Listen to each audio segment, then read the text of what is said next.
हालिया दिनों military courts के हवाले से सुप्रीम कोर्ट का फैसला आया, लेकिन अब सुप्रीम कोर्ट का ये फैसला तनकीदी नज़र से देखा जा रहा है। सुप्रीम कोर्ट का ये फैसला मुल्की सलामती के ख़िलाफ़ हर बरसरे पैकार दहशतगर्द तंजीमों और उनके बैनुल-अक़वामी सहूलतकारों के लिए एक हौसला अफजा खबर के तौर पर सामने आया है। सुप्रीम कोर्ट के फैसले के बाद तहरीक तालिबान पाकिस्तान की तरफ से खुशी का इजहार किसी तौर पर भी नज़रअंदाज नहीं किया जा सकता।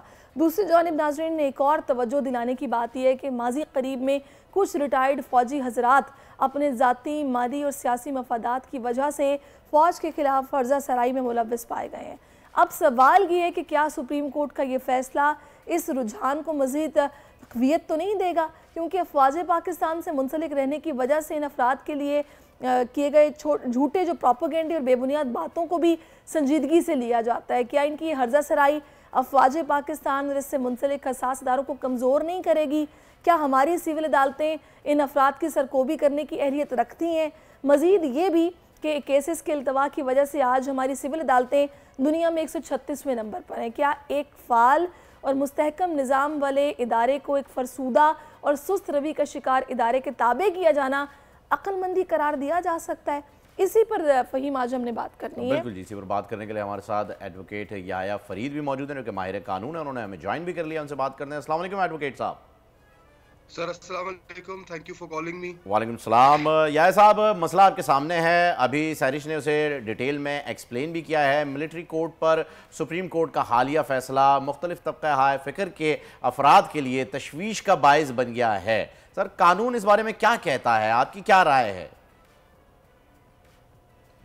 देखिए, 1967 के अंदर आर्मी एक्ट में अमेंडमेंट हुई और आर्मी एक्ट के अंदर अमेंडमेंट करके सिविलियंस को जो मिलिट्री के एम्बिट में फॉल कर जाते हैं उनको प्रोसिक्यूशन जो है मिलिट्री कोर्ट्स के थ्रू की जा सकती थी। ये सेक्शन 2(1) है, सेक्शन 2D(2) है, सेक्शन 59 का 2 है। और इसके कुछ कंडीशंस हैं 5 कंडीशंस हैं, जिसमें स्पाइंग आ जाता है, मिलिट्री इंस्टॉलेशंस के ऊपर अटैक्स आ जाता है, मिलिट्री के जो सीक्रेट्स होते हैं उनको, नेशनल सीक्रेट्स जो होते हैं उनको अगर आप एक्सपोज करते हैं, तो इस तरह की कुछ कंडीशंस थी। और इस कानून के अंडर पिछले 50-60 साल से पाकिस्तान में सिविलियंस के ट्रायल हो रहे थे मिलिट्री कोर्ट्स के अंदर, और हायर कोर्ट्स, आपकी हाई कोर्ट्स, सुप्रीम कोर्ट ने भी अपहोल्ड किए थे इन कन्विक्शंस को या इन प्रोसिक्यूशंस को मिलिट्री ट्रायल की। देखें, मिलिट्री ट्रायल क्यों बनाया जाता है, इसकी बड़ी एक सिंपल लॉजिक है। ये मिलिट्री ट्रायल्स, ये मिलिट्री कोर्ट्स या स्पेशलाइज कोर्ट्स एक मजबूरी के तहत बनाए जाते हैं। मजबूरी ये होती है कि आपकी ऑर्डिनरी कोर्ट्स जो हैं वो एडिक्वेट नहीं होती to handle such heinous crimes and heinous offences. आप की बात कर लें, आप बैंकिंग ऑफेंसेस ले लें, आप नैब कोर्ट्स की बात कर लें।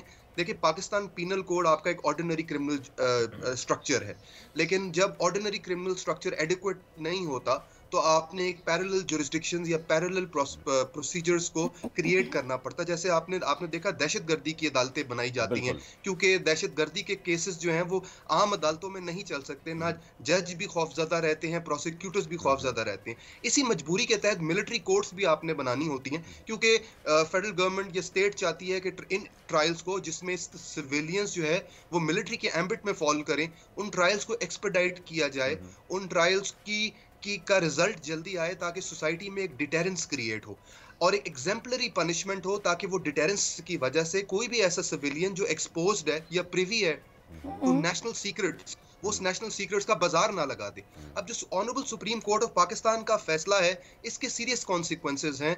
उसकी वजह यह है कि देखिए, मिलिट्री के अंदर 10-15% आपके सिविलियंस काम करते हैं। सिविलियंस हसास अदारों में भी काम करते हैं, आपकी टेक्निकल फील्ड्स जिस तरह इंजीनियरिंग है, FW है, और ये जो सिविलियंस है they are privy to sensitive information as well.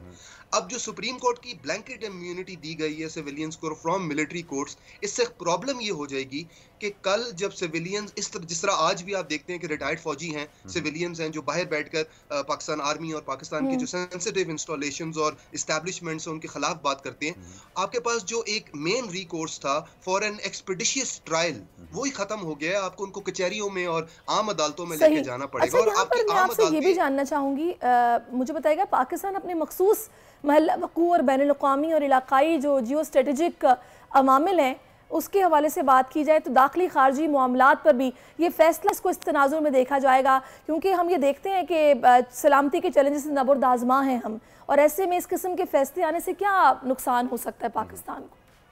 देखिए बिल्कुल बिल्कुल आप ठीक कह रही है। देखिए कानून साजी जब की जाती है तो वो किसी स्पेसिफिक इंसिडेंट को लेके नहीं की जाती, उसमें आपने अपना सोशल पॉलिटिकल और नेशनल सिक्योरिटी डिलेमा को डील करना होता है, इसलिए आप कानून बनाते हैं। और उसी तरीके से कानून की तशरीह भी जब की जाती है तो आपने अपने प्रैक्टिकल कॉन्सिक्वेंसेस और सीरियस कॉन्सिक्वेंसेस देखने होते हैं। और पाकिस्तान, जैसे आपने कहा कि उसमें एक नेशनल सिक्योरिटी का डिलेमा इंपॉर्टेंट है, जियोग्राफिकल रीजन्स है, हिस्टोरिकल रीजन्स है, और दुनिया में ये सिर्फ पाकिस्तान एक वाहिद मुल्क नहीं है जहां पे भी इस तरह के नेशनल सिक्योरिटी डिलेमास होते हैं। मैं आपको एग्जांपल दे देता हूँ, फिलीपींस है, यूक्रेन है, टर्की है, कोलंबिया है, बांग्लादेश है, नाइजीरिया है, इंडिया है। जहां पे भी नेशनल सिक्योरिटी डिलेमास होते हैं वहां पे मिलिट्री कोर्ट्स एस्टैब्लिश की जाती हैं और सिविलियंस का ट्रायल होता है अगर वो उस एम्बिट के अंदर फॉल कर जाते हैं। अब हमारे कुछ जो लिबरल वकील हैं और लिबरल एक्टिविस्ट हैं वो अमेरिका की एग्जांपल देते हैं। देखिए अमेरिका की एग्जांपल बहुत गलत एग्जांपल है। अमेरिका के ऑर्डिनरी कोर्ट्स पाकिस्तान के ऑर्डिनरी कोर्ट्स की तरह ऑपरेट नहीं करते। वहां पे सजाएं जो हैं वो 6-6 सालों में नहीं मिलती, बेल 2-2 दिनों में नहीं मिलती। यहाँ पे तो बेल आपको 2 दिन में मिलती है, फिर आप मुल्क से बाहर भाग जाते हैं और मुल्क से बाहर बैठकर फौज की या हमारे दीगर अदारों की बुराइयां शुरू कर देते हैं और स्टेट के सीक्रेट्स को एक्सपोज कर देते हैं। Exactly. देखिए ये एक साइकिल है जिसमें हम अगर तो देखें, ये जो लॉ मेकर्स हैं और लॉ की तशरीह करने वाले हैं उनको ये बात समझ लेनी चाहिए कि नेशनल सिक्योरिटी पाकिस्तान की एक रियलिटी है। आप इससे भाग नहीं सकते, आप इसको इग्नोर नहीं कर सकते। आपने अपनी लॉ मेकिंग और आपने अपनी जजमेंट मेकिंग में नेशनल सिक्योरिटी के पॉइंट ऑफ व्यू को माइंड में रखना है, क्योंकि उसी तरीके से आपकी जजमेंट जो है वो इम्प्लीमेंटेबल बनेगी। ये जो जजमेंट है, ये जो ब्लैंकेट इम्यूनिटी दे देना, इससे तो इसके तो अनइंटेंडेड कॉन्सिक्वेंसेस होने वाले। अच्छा याया साहब, यहाँ मैं आपको थोड़ा सा रोकते हुए एक पॉइंट और ऐड कर लीजिएगा इसी के अंदर, क्योंकि आप इस चीज़ को एक्सप्लेन करने लगे। खैर ये सुप्रीम कोर्ट का फैसला है और ऑनरेबल सुप्रीम कोर्ट ने ये फैसला दिया है, हम इसे चैलेंज नहीं कर रहे हैं, हम जानना चाह रहे हैं कि दर हकीकत इसके क्या मुहर्रकात जो है वो सामने आ सकते हैं। इसी के तनाजुर में मुल्की सलामती के खिलाफ हर सर पैकार दहशतगर्द तंजीमों और उनके बैनुल-अक़वामी सहूलतकारों के लिए एक हौसला अफजा खबर है ये, और उन्होंने सेलिब्रेट भी किया है इसे। तो इस चीज़ को भी ज़रा ऐड ऑन कर लीजिएगा अपनी एक्सप्लेनेशन के दौरान। देखिए क्राइम 2 तरह के होते हैं। एक क्राइम है आपका ऑर्डिनरी क्राइम, जो प्राइवेट सिटीजन्स के खिलाफ होता है, उसके लिए आपने अपनी ऑर्डिनरी अदालतें बनाई होती हैं। फिर कुछ क्राइम्स है जो स्टेट के खिलाफ होते हैं, उसके अंदर भी कुछ हीनियस क्राइम्स आ जाते हैं, जैसे टेररिज्म था। उसी तरीके से जो मिलिट्री या नेशनल सिक्योरिटी के खिलाफ क्राइम होता है वो भी एक हीनियस क्राइम और ऑफेंस अगेंस्ट द स्टेट आता है। उसके लिए आपने, अब देखिए पनिशमेंट के 2 ही रीजंस हैं, या तो आप सोसाइटी में रिफॉर्म लेकर आना चाहते हैं, लेकिन दूसरा बहुत इंपॉर्टेंट रीजन ये है कि आपने सोसाइटी में डिटेरेंस क्रिएट करनी है। और उस डिटेरेंस क्रिएट करने के लिए आपने एग्जाम्पलरी कानून बनाने और एग्जाम्पलरी पनिशमेंट्स देनी है। मिलिट्री का जो पूरा कोर्ट का सिस्टम है ये एक डिटेरेंस क्रिएट करने के लिए बनाया जाता है कि जो भी सिविलियन अगर मिलिट्री के एम्बिट में फॉल कर जाए, वो कोई कॉन्ट्रैक्टर है, वो कोई हसास अदारे में काम करता है, तो एक डिटेरेंस रहे कि आप स्टेट के सीक्रेट्स से प्रिवी हैं तो आप कल जाके उसको अदालत बाजार में बेचना ना शुरू कर दें, या और आपको हो कि कोई मसला नहीं है, मैं तो बाद में मेरे पे FIR कटेगी, मैं एक वकील हायर करूंगा, मेरी बेल होगी, मैं मुल्क से फरार हूंगा, बाहर बैठ के फिर से कैंपेन शुरू कर दूंगा। तो इस वजह से आपने अपने कानून को सख्त बनाया होता है। अब ऑनरेबल सुप्रीम कोर्ट, एग्जैक्टली आप जैसे कह रहे हैं कि हम जजमेंट की एक फेयर क्रिटिक कर रहे हैं, सुप्रीम कोर्ट पे कोई हमारा क्रिटिसिज्म नहीं है। देखिए डिबेट जो थी वो एक थी, डिबेट ये थी कि क्या आर्मी एक्ट के अंडर जो ट्रायल्स होते हैं वो या वो अनफेयर है, क्या वो आर्टिकल 10A के अंडर फॉल करते हैं या नहीं। बेहतर ये हो कि अगर हुकूमत और बाकी अदारे जितने भी हैं वो इस ट्रायल को फेयर बनाने की कोशिश करें, वो मिलिट्री के जो ट्रायल्स हैं उनको आइडेंटिकल बनाने की कोशिश करें जो आपके ऑर्डिनरी ट्रायल्स के साथ है, रादर देन कि आप एक ब्लैंकेट इम्यूनिटी दे दे सिविलियंस को जो भी मिलिट्री के इंफ्रास्ट्रक्चर और एम्बिट में फॉल करते हैं। क्योंकि blanket immunity, as I said earlier, will have unintended consequences, ऐसे कॉन्सिक्वेंसेस जो बाद में आप संभाल नहीं पाएंगे। सही। अच्छा, मैं यहाँ पर आपसे ये जानना चाहूँगी कि एक चीज़ और भी है, हम लोग अक्सर सुनते हैं कि जनाब हमारी जो कोर्ट्स हैं इन पे बर्डन बहुत ज़्यादा है, और अगर बर्डन के एतबार से देखा जाए तो पाकिस्तान का नंबर तकरीबन 136वां है कि जनाब इतने ओवर बर्डन हैं कि केसेस इल्तवा का शिकार रहते हैं, पड़े रहते हैं, चलते रहते हैं। तो ऐसे में अगर ये थोड़ी हेल्प मिल जाती, एक फ़ाल और मुस्तहकम अगर ये सिस्टम इस तरह का होता कि मिलिट्री कोर्ट्स भी साथ उस तरीके से काम कर रहे होते तो बर्डन भी कुछ कम हो जाता।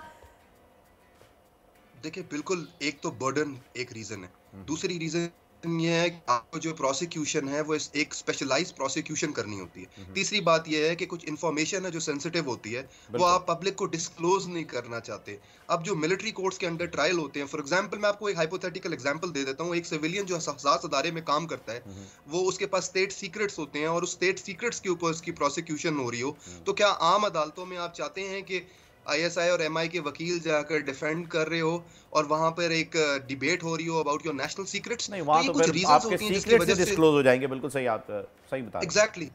तो वजह से कुछ जो ये स्पेशलाइज्ड अदालतें बनाई जाती हैं। और देखिए, आपके पाकिस्तान पीनल कोड जो आपका सबसे बड़ा एक क्रिमिनल ज्यूरिस्प्रूडेंस या क्रिमिनल प्यूनिटिव लॉज बताता है, देखिए उसके अंदर बैंकिंग के ऑफेंसेस भी थे, उसके अंदर टेररिज्म के ऑफेंसेस भी थे, लेकिन फिर भी आपने स्पेशलाइज्ड कोर्ट्स बनाई, उसके अंदर फ्रॉड और ग्रेटिफिकेशन भी मौजूद थी। फिर आपने नैब कोर्ट्स भी बनाई। क्या रीजन थी? वो यही रीजन थी कि आप एक्सपेडिट करना चाहते थे ट्रायल्स को। आपकी स्पेशलाइज आप चाहते थे जजेस और प्रोसिक्यूटर्स और लॉयर्स के पास स्पेशलाइज्ड नॉलेज हो उस चीज की। उसी तरीके से मिलिट्री कोर्ट्स भी उसी एम्बिट में फॉल करती है। और ये सारे जो अदालतें हैं ये मिलकर एक नेशनल लीगल करिकुलम या नेशनल लीगल सिस्टम क्रिएट करते हैं। तो मिलिट्री कोर्ट्स भी आपके एक लीगल सिस्टम का पार्ट एंड पार्सल है, वो कोई बाहर से नहीं आया हुआ। एज आई सेड अर्लियर, ये एक एक्सेप्शन है, ये एक नॉर्म नहीं है। और बनाने वालों को भी पता होता है कि ये एक एक्सेप्शनल सिचुएशन है और एक्सेप्शनल क्राइम है। एक्सेप्शनल है याया साहब, लेकिन एक पॉइंट जो कि हम मिस कर गए, मैंने आपसे पूछा भी था सवाल में, मैं चाहूंगा कि उसको जरा आप यहाँ पे क्लियर करते चलें कि ये जो टेररिस्ट ऑर्गेनाइजेशन और इनके जो सहूलतकार हैं, ये इस बात से काफी खुश नजर आ रहे हैं, तो इन्हें किस चीज का एडवांटेज दिख रहा है कि ये सब होता जा रहा है? क्या ये भी इसी सेइंग पे अमल किए हुए कि जी justice delayed is justice denied? बिल्कुल। देखें, अदालत आपको, जैसे मैंने कहा कि जो पनिशमेंट है उसकी थियरेटिकल जो रीजनिंग, थियरेटिकल बेसिस वो दो ही हैं।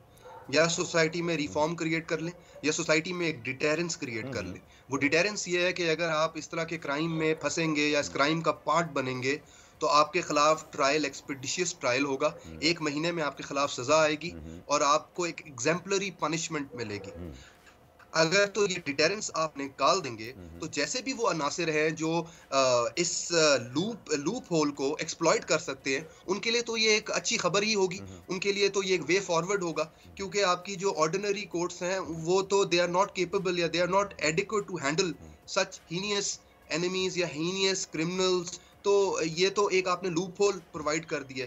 तो मेरे ख्याल में फेडरल गवर्नमेंट को या गवर्नमेंट को अपील करनी चाहिए ऑनरेबल सुप्रीम कोर्ट के सामने, एक लार्जर बेंच बनना चाहिए। और जैसे सुप्रीम कोर्ट ने एक बहुत अच्छा प्रेसिडेंट सेट किया है प्रैक्टिस एंड प्रोसीजर एक्ट की प्रोसीडिंग्स लेकर, इस केस में भी उसी तरह की प्रोसीडिंग्स होनी चाहिए। गवर्नमेंट का स्टांस कंप्लीटली ऑन पेपर आना चाहिए। नेशनल सिक्योरिटी डिलेमास जो पाकिस्तान फेस करता है, honourable supreme court of Pakistan को वो डिलेमास भी माइंड में रखकर एक जजमेंट देनी चाहिए, जिस जजमेंट के सीरियस कॉन्सिक्वेंसेस होंगे। मौजूदा हालात हैं ये इस चीज़ के, बिल्कुल एडवोकेट साहब मुतकाजी भी हैं कि ये सब होना चाहिए और अपील में जाना चाहिए ताकि एक सैर हासिल इस पर डिबेट भी हो और हो सकता है कि फिर चीज़ें कुछ चेंज भी हो जाए। बहुत शुक्रिया आपका एडवोकेट याया साहब, आप हमारे साथ, आपने अपना कीमती वक्त हमें दिया। सब्सक्राइब करें और बेल दबाएं ताकि कोई खबर रह न जाए।